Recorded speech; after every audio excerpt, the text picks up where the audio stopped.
My job is to somehow make them curious enough or persuade them by hook or crook to get more aware of themselves and where they came from and what they are into and what is already there, and just to bring it out.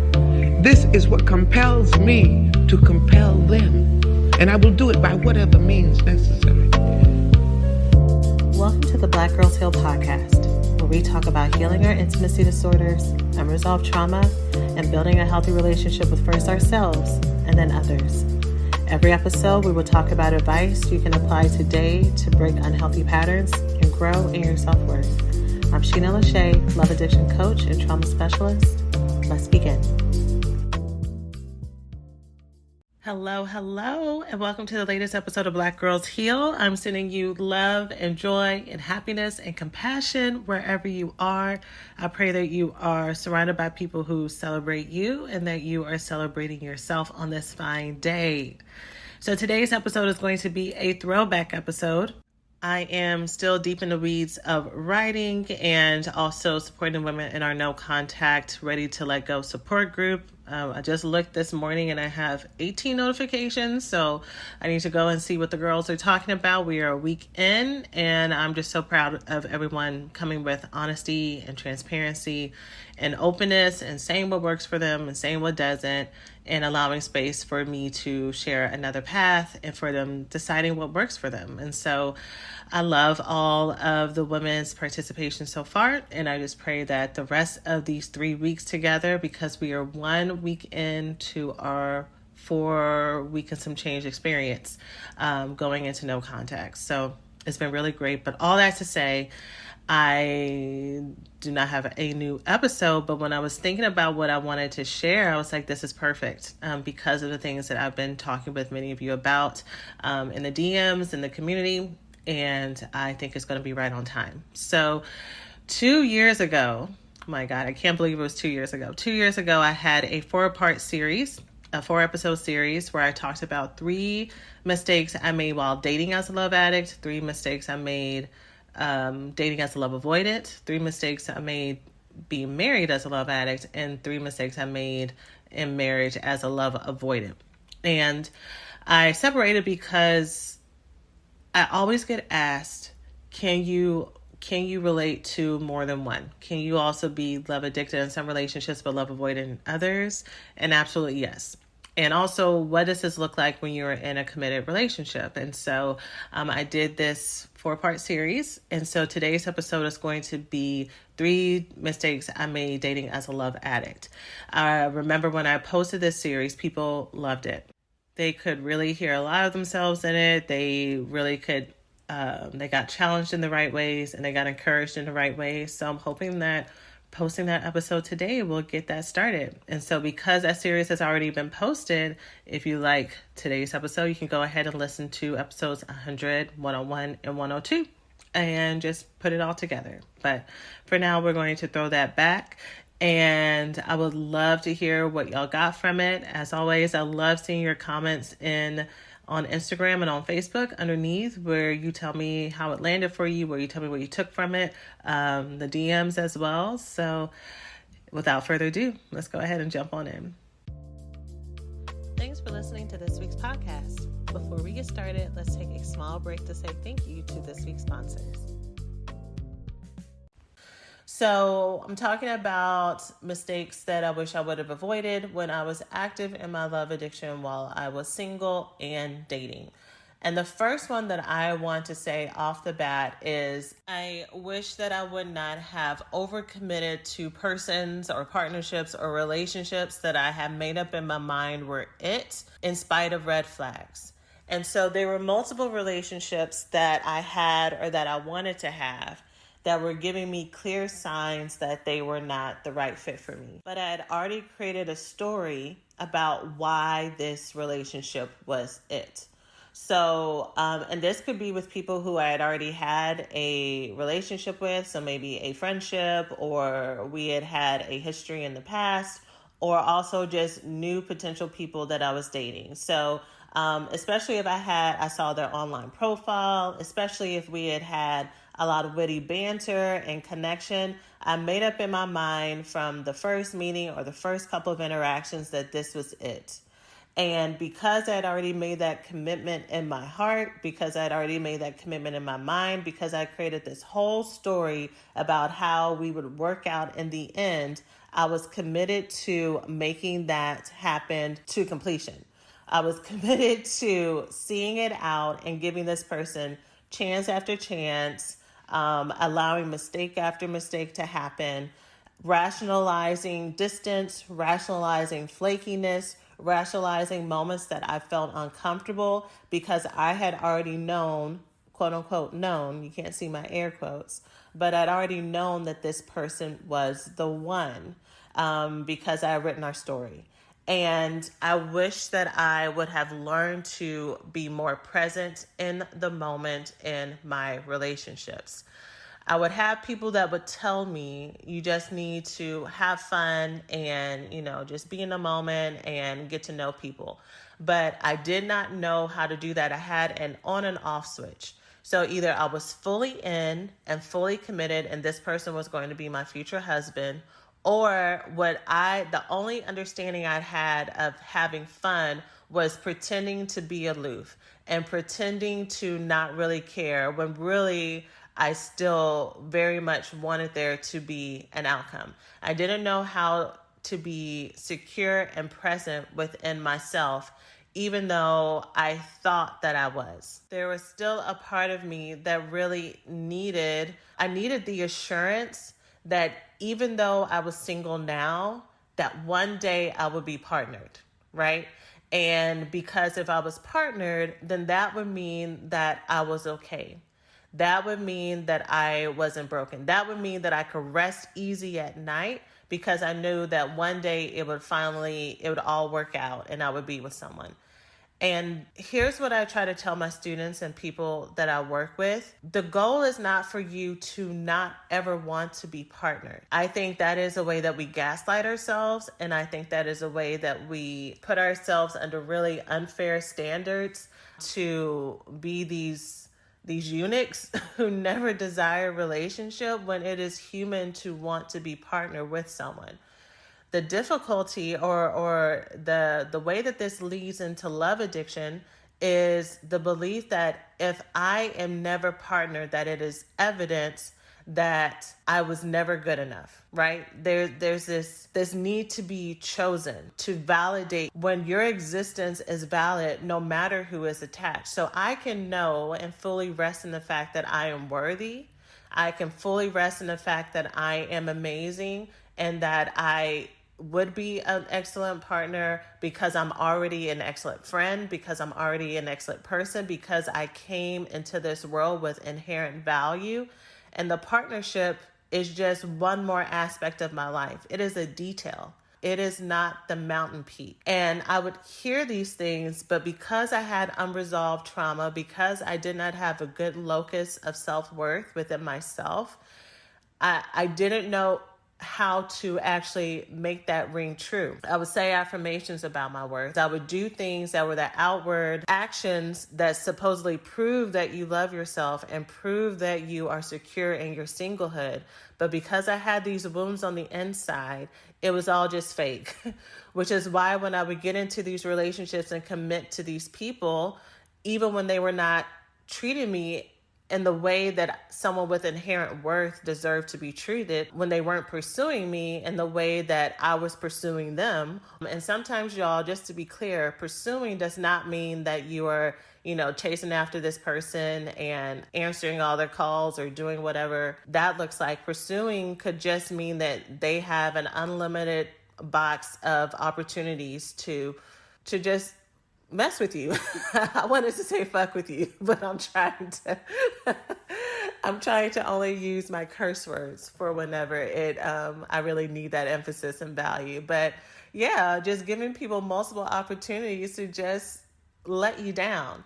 And y'all, your time is valuable. Your heart is valuable. Your worth is valuable.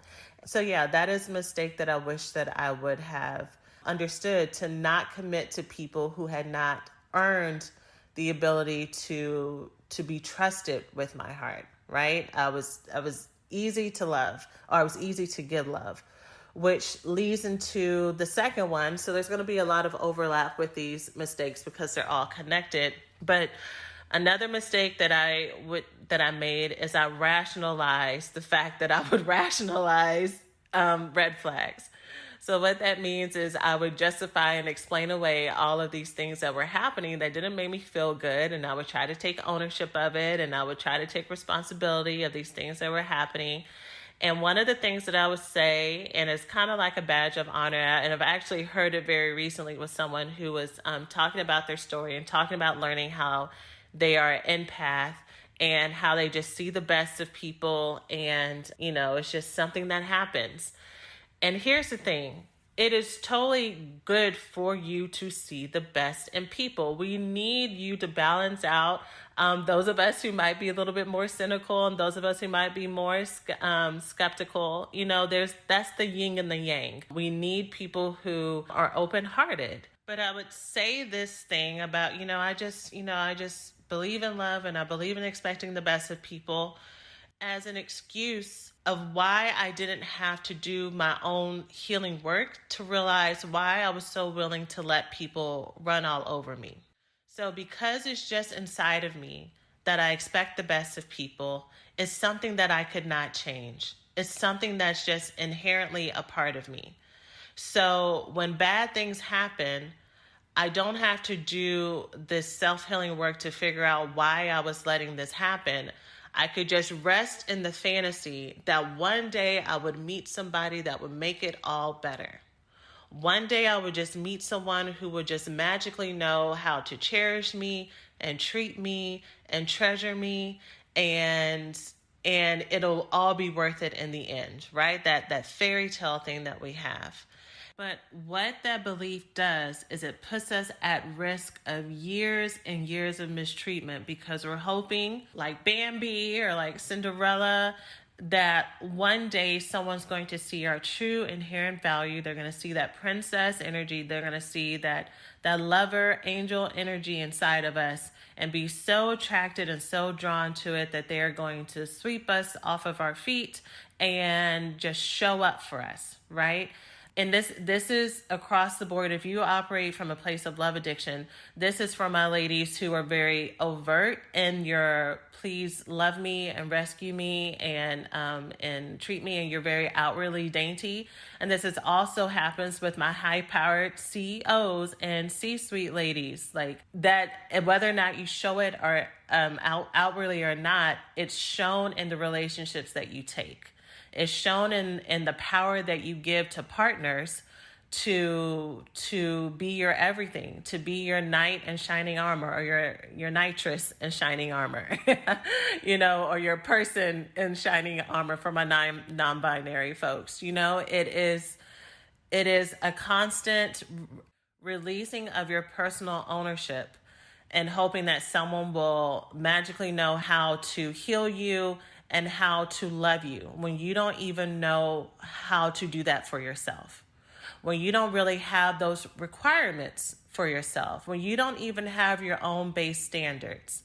And part of that is because you may have grown up in a household or grown up in a setting where those weren't things that were cultivated for you, that those were things that were actually, kind of brainwashed out of you or trained out of you because you had to take care of other people, because you had to be so attentive to what the other people around you wanted you to act like and think like and feel like for the family to keep going, for them to be happy and to be proud of you, for them to not abuse you or neglect you.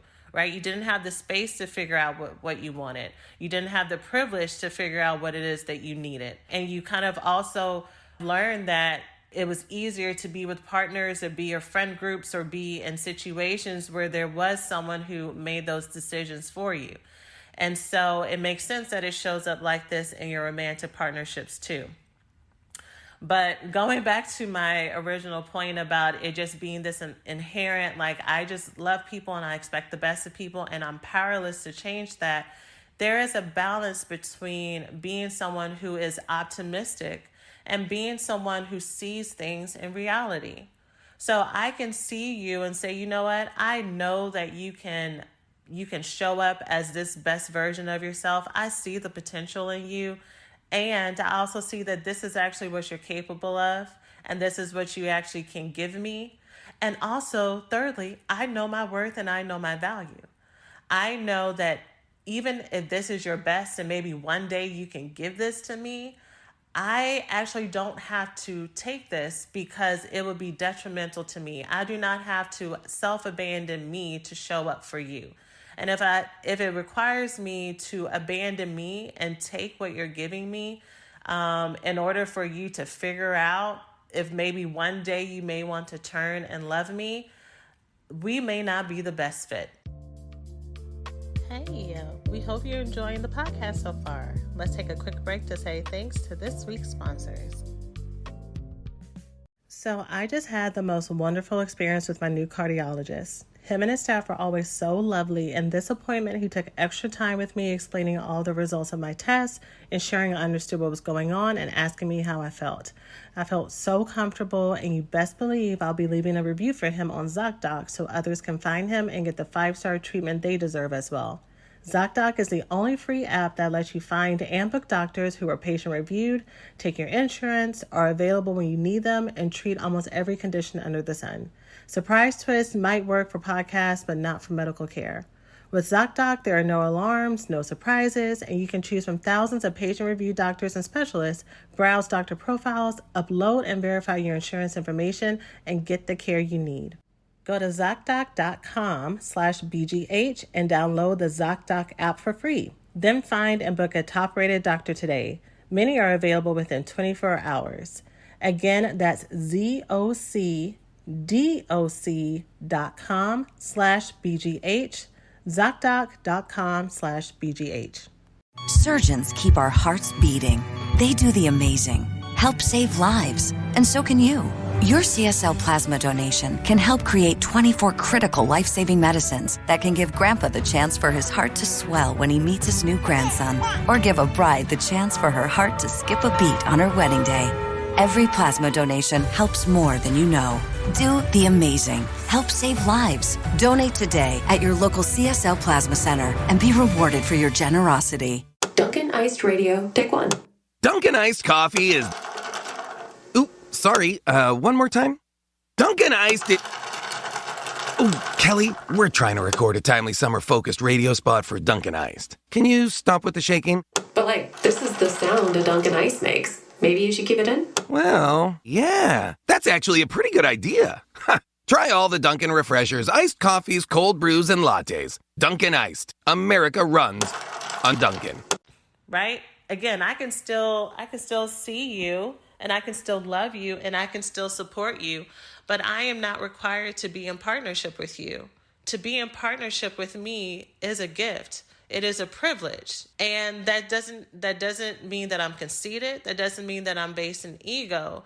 It means that I know that when I show up and I love hard, right? Which is another thing that my love addicts will say. You'll own very proudly that you love hard, which the code for that when you're operating in love addiction is that I will love you and take whatever you give me, no matter how much you hurt me. And again, with that hope that one day you'll get this magical badge of honor that looks like them realizing their mistakes, them realizing what they've lost, them realizing that you're amazing, and they will change and turn around and show up for you in the way that you want. But here's the thing, y'all. When we operate that way, we are taking ownership for their mistakes.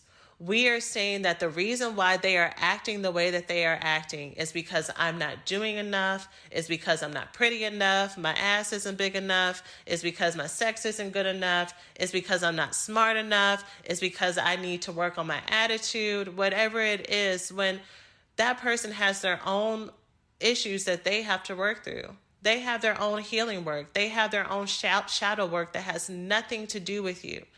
And so again, is us moving out of this place of savior, us moving out of this place of fantasy into a place of balance, into a place that honors what we have to give to people, and honors that we deserve to be. If I feel like I'm a princess, I deserve to be treated like a princess from the onset. If these are things that you relate to, by the way, we have our mini course, which is called You Are Worthy, that you can do on your own time. It's self-paced. You have access to it forever. But I talk more about the roots of feeling unworthy, where that comes from in our trauma. You get journal prompts and exercises for you to work through to figure out, what is it that I actually want? What is it that I actually want to feel like in relationships? How have I felt like before? And what is it that I'm moving towards? And we talk a lot about self-compassion as well. So you can go ahead and get that by going to blackgirlsheal.org/worthy and go ahead and get started. And you know what? Since I'm mentioning it, I'm going to give y'all a coupon code. If you're listening to this in May 2021, if you put in the coupon code May 2021, you can take $50 off and go ahead and get started. So again, that's blackgirlsheal.org/worthy and take our You Are Worthy course. And so related to that, the last mistake that I wish that I would not have made when I was active in my love addiction, that I didn't have words for, or at least I knew what was happening in the moment, but I didn't want to say it out loud. And I also kind of felt like I deserved it. I felt like it was true, is a better way to say that, is I would limit the partners that I made myself available to, or that I allowed to pursue me, because I felt like I was not on their level. And it was hard for me to admit that, and there's even a little bit of embarrassment now. Well, no, I don't have any embarrassment of that. I don't know why I said that. I had embarrassment back then, and the reason why I don't have embarrassment, y'all, and this is a place that you get to in your healing, is I have so much self-kindness and empathy and love and acceptance for the Shena of my past. I understand and I fully accept where she was, and I understand that she was doing the best that she knew how with the information and access to personal resources, emotional resources, to self-understanding at that time. It's not like I made these decisions when I have full access of myself and I just, took a car and I decided to drive off the side of the road. I did the best I knew how in the moment. And so when I look back at the me of the past, the me of, 10 years ago, whatever, however long ago, I look at her with so much self-compassion and so much love and so much tenderness. And if she was in front of me, I would say, a good job. I would hold her hand. I would give her love. I would say, you are so worthy and I'm so proud of you because you are doing everything you know how to do. I would never in a million years look at her with criticism and say, what is wrong with you?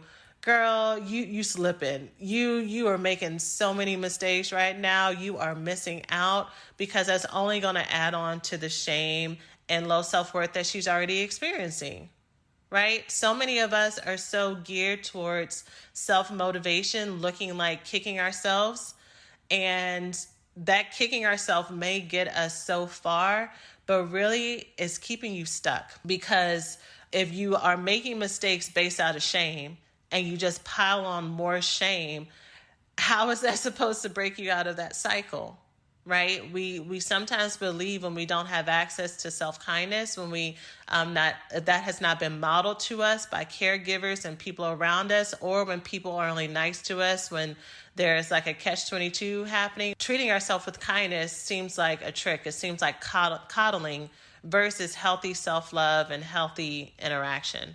But anyways, going back to my original point, hopefully these tangents are helpful for y'all, these side teaching moments. But going back to my original point, the me from the past would make these decisions because she felt like she was not worthy of these partners. And she felt shame talking about this, or I felt shame talking about this or admitting that to myself, because on paper, it made no sense why I would feel this way.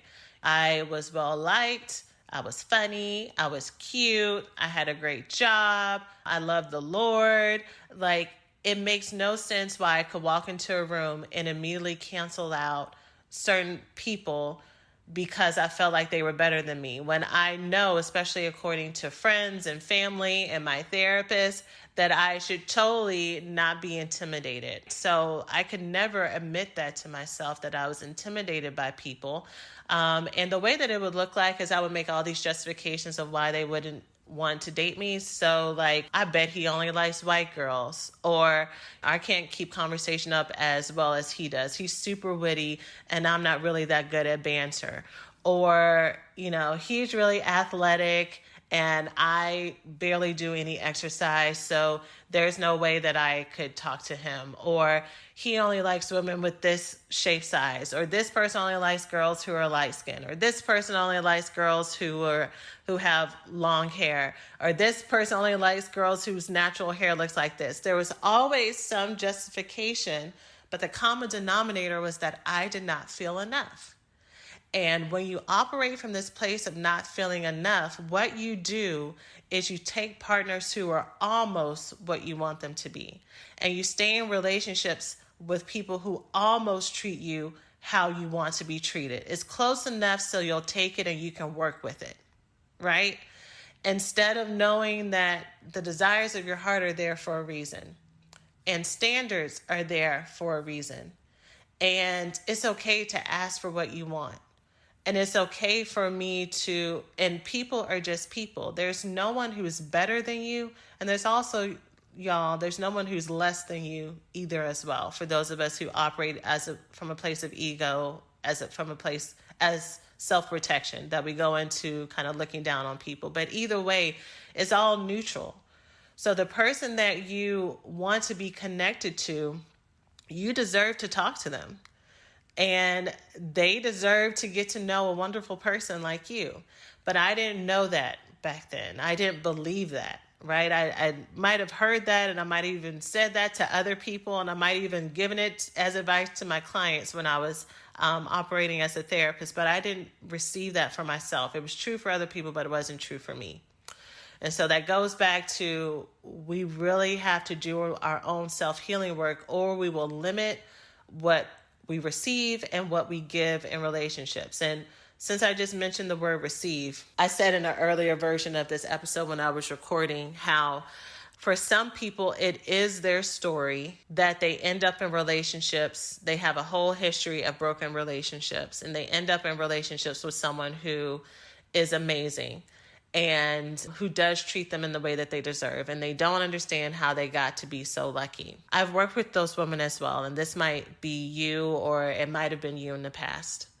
What happens with those women, and I'm totally getting into a future episode, so I'll probably talk about this point again, but what happens with those women when you get into relationships with these wonderful partners, because you still haven't done that healing work of not feeling enough, it might help you to be in a partnership and learn that this is the new normal, but it's also still hard for you to receive that goodness. It's hard for you to receive that this is not going to, they're not going to magically change their minds one day without creating a fight out of nowhere and sabotaging the moment, without you avoiding being in their presence for too long because you may not have words for it, but to be in that much tenderness and that much openness and that much love that's just freely given without you having to earn it, it is so disruptive to what you're used to. And we will mess it up if we do not do that healing work that knows that, no, this is how it should have always been. And it's okay to rest in that. It's okay to find peace in this. And so for anyone who is feeling that right now or has ever felt that way before, that you got into relationships with people who are just so great for you and you just feel that maybe they would be better with somebody else, just know that this is something that's totally healable. This is something that's totally rewritable. These are all just stories and narratives that were given to us by parents and caregivers in our settings. We came into this world as little babies, just wanting to be loved and receiving love. And our circumstances is what taught us otherwise. And if that was taught to us, we can also unlearn it, and we can learn to normalize being in healthy, committed partnerships and relationships and being treated with kindness and love and respect from people who give it freely and give it without abuse, neglect, and all the other things that come along with that when we are with unavailable partners. So hopefully this share helps for those of us who needed it. Again, I will follow up with how love avoidance shows up in relationships and dating or my mistakes that I made when I was operating as an avoidant in dating relationships. And also I'll be having other episodes talking about how this has looked like for me in committed partnerships and or marriage. And if you're interested in our self-study You Are Worthy program, you can go ahead and go to blackgirlsheal.org/worthy. Use the temporary coupon code of May 2021, May 2021, through the end of this month. And that's it for today's episode. I hope you have a wonderful week, and I will see you in the next one. Take care. Hey, so thanks for listening to today's podcast. If you enjoy what you've learned, it doesn't have to stop here. You can check out the Black Girls Heal website at blackgirlsheal.org and grab the worksheet for this week's episode or any of your other favorite episodes from our shop, which has an overview of the main points, healing circle discussion questions and journal prompts, and challenges to take with you into the week. You can check out the blackgirlsheal.org website and grab the worksheet for this week's episode or any of your other favorite episodes from our shop with an overview of the main points, healing circle discussion questions and journal prompts, and challenges that you can take with you into the week.